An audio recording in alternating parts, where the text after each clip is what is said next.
সুপ্রিয় দর্শক, আসসালামু আলাইকুম। দর্শক, আপনাদেরকে প্রীতি ও শুভেচ্ছা জানাচ্ছি নতুন আরেকটি প্রতিবেদনে।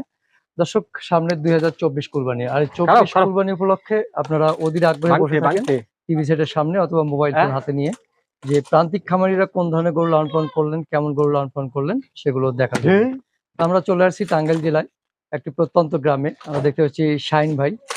শাহিন ভাই সুবিশাল পাহাড়ের মতো একটি গরু আমরা দেখতে পাচ্ছি, অনেক আদর যত্নে গড়ে তুলেছেন এই গরুটিকে। শাহিন ভাই প্রকৃত একজন প্রবাসী, সে প্রবাস থেকে এসে গরু লালন পালন করেছেন।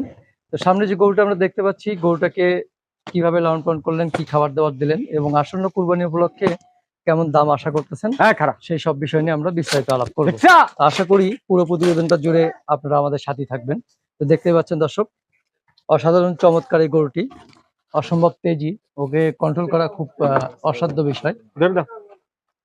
তো আমরা কথা বলবো শাহিন ভাইয়ের সাথে।